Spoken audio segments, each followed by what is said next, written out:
एक बार एक किसान भगवान से बहुत ही नाराज हो गया। किसान बहुत मेहनती था। बहुत मेहनत से वह खेतों में अनाज उगाता, उसकी देखभाल करता। पर अक्सर उसकी फसल खराब हो जाती। कभी सूखा पड़ जाता, कभी बाढ़ आ जाती, कभी तेज धूप, कभी आंधी। कोई न कोई कारण बन ही जाता कि उसकी फसल खराब हो जाती। एक दिन वह किसान गुस्से में आसमान की ओर देखकर भगवान से कहा, हे ईश्वर, आपको लोग सर्वज्ञाता मानते हैं कि आप सब जानते हैं। कहते हैं कि आपकी इच्छा के बिना एक भी पत्ता नहीं डोलता। पर मुझे तो लगता है कि आप छोटी सी छोटी बात भी नहीं जानते। आपको तो यह भी नहीं पता कि खेती बाड़ी कैसे करते हैं। अगर आप जानते होते तो हर समय जो बाढ़, आंधी और तूफान आते हैं वो कभी नहीं आते।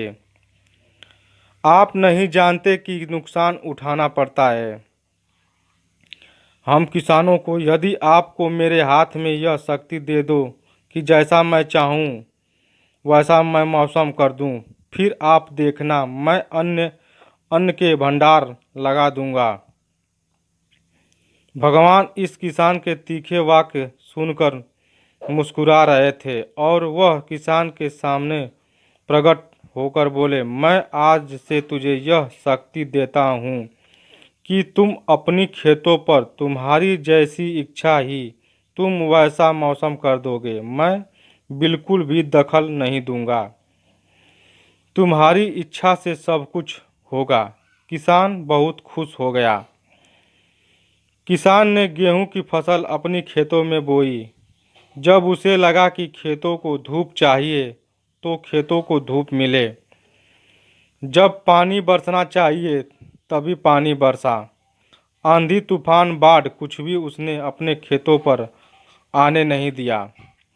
किसान के खेत में इस वर्ष ऐसी फसल हुई जैसे कभी नहीं हुई थी। हरी भरी लहलाती फसल। मन ही मन वह बहुत खुश हो गया और सोचने लगा, अब सबूत के साथ दिखाऊंगा भगवान को कि इसे कहते हैं शक्ति का सही उपयोग। मेरी सफलता देखकर उन्हें अपनी नियम जरूर बदलने पड़ेंगे। कुछ दिन गुजरे, फसल काटने को तैयार हो गए। किसान बहुत उत्सुकता के साथ फसल को काटने लगा, पर जैसे उसकी नज़र गेहूं की बालियों पर गया तो उसने अपना सिर पीट लिया और वह रोने चिल्लाने लगा। गेहूं की एक भी बाली के अंदर गेहूं का दाना नहीं था। सारी बलियां अंदर से खाली थी। किसान बहुत दुखी हो गया। उसने भगवान को रोते हुए फिर पुकारा, हे प्रभु, तुमने ये मेरे साथ क्या किया? क्या तुमने मुझे कोई सजा दी? भगवान बोले, पुत्र, ये तो होना ही था। तुमने पौधों को संघर्ष करने का मौका ही कहाँ दिया। न तो तुमने उन्हें आंधियों से जूझने दिया, न तेज बारिश सहने दिया और न ही धूप में तपने दिया। एक भी चुनौती का सामना तुमने उन्हें नहीं करने दिया। इसलिए सारे पौधे अंदर से खोखले रह गए।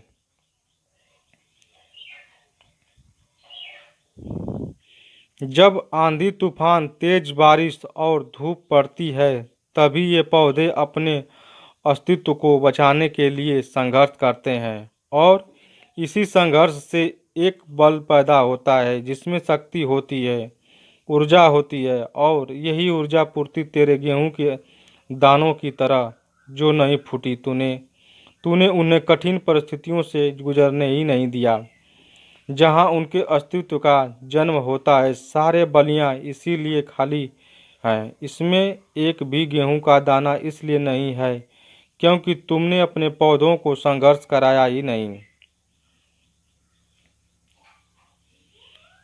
याद रखिए, स्वर्ण में स्वर्णीय आवाज तभी आती है जब वह आग में तपने, गलने और हथौड़े से पीटने जैसे संघर्षों से गुजरता है। कोयले का टुकड़ा हीरा तभी बनता है जब वह उच्च दाब और उच्च ताप की मुश्किल परिस्थितियों से गुजरता है। इसी तरह यदि हमारी ज़िंदगी में कोई संघर्ष ही ना हो, कोई चुनौती ही ना हो, तो हम भी गेहूं की बलियों की तरह खोखले रह जाएंगे। कोई अस्तित्व नहीं होगा हमारा।